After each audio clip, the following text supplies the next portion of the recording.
East and Nile Valley.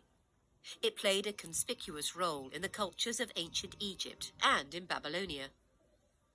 The latter tradition included an Akkadian anti-witchcraft ritual, the Maklu. A section from the Code of Hammurabi from about 2000 BC prescribes, if a man has put a spell upon another man, and it is not justified, he upon whom the spell is laid shall go to the holy river. Into the holy river shall he plunge. If the holy river overcome him, and he is drowned, the man who put the spell upon him shall take possession of his house. If the holy river declares him innocent, and he remains unharmed, the man who laid the spell shall be put to death. He that plunged into the river shall take possession of the house of him who laid the spell upon him. In the Holy Scripture, references to sorcery are frequent, and the strong condemnations of such practices found there do not seem to be based so much upon the supposition of fraud as upon the abomination of the magic in itself. The Bible provides some evidence that these commandments against sorcery were enforced under the Hebrew kings. And Saul disguised himself and put on other raiment, and he went, and 2 men with him, and they came to the woman by night, and he said, I pray thee, divine unto me by the familiar spirit, and bring me him up, whom I shall name unto thee. And the woman said unto him, Behold, thou knowest what Saul has done, how he hath cut off those that have familiar spirits, and the wizards, out of the land. Wherefore then layest thou a snare for my life, to cause me to die? The New Testament condemns the practice as an abomination, just as the Old Testament had. Galatians chapter 5, verse 20, compared with Revelation, chapter 21, verse 8, chapter 22, verse 15, and Acts 8, 9, 13, and 6.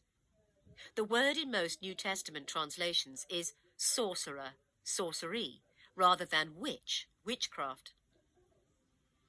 Jewish law views the practice of witchcraft as being laden with idolatry and or necromancy, both being serious theological and practical offences in Judaism. Although Maimonides vigorously denied the efficacy of all methods of witchcraft and claimed that the biblical prohibitions regarding it were precisely to wean the Israelites from practices related to idolatry, it is acknowledged that while magic exists, it is forbidden to practice it on the basis that it usually involves the worship of other gods.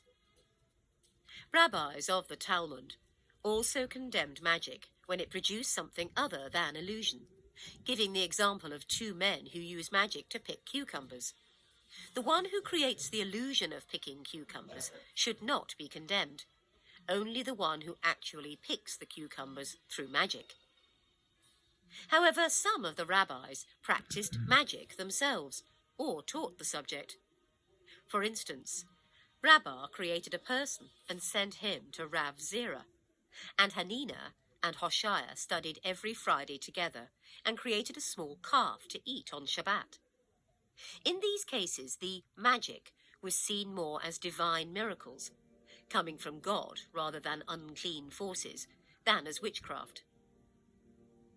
Judaism does make it clear that Jews should not try to learn about the ways of witches, books of Deuteronomy 18 verses 9 to 10, and that witches are to be put to death, Exodus chapter 22 verse 17. Judaism's most famous reference to a medium is undoubtedly the Witch of Endor, whom Saul consults, as recounted in 1 Samuel 28. Divination and magic in Islam encompass a wide range of practices, including black magic, warding off the evil eye, the production of amulets and other magical equipment, evocation, casting lots, and astrology. Muslims do commonly believe in magic, or seher as it is known, and explicitly forbid its practice. Seher translates from Arabic as black magic. The best-known reference to magic in Islam is Surah al-Falaq of the Quran, which is known as a prayer to God to ward off black magic. Islam distinguishes between God-given gifts, or good magic, and black magic. Good supernatural powers are therefore a special gift from God, whereas black magic is achieved through help of jinn and demons. In the Quranic narrative, the Prophet Suleiman had the power to speak with animals and command jinn, and he thanks God for this gift, which is only given to him with God's permission. The Prophet Muhammad was accused of being a magician by his opponents. It is a common belief that jinn can possess a human, thus requiring exorcism, or a rakaya, as it is known, derived from the Prophet's sunnah to cast off the jinn, or devils, from the body of the possessed. The practice of seeking help from the jinn is prohibited and can lead to possession. The rakaya contains verses of the Quran, as well as prayers specifically targeted against demons. The knowledge of which verses of the Quran to use in what way is what is considered magic knowledge. Your next breakdown could be anytime,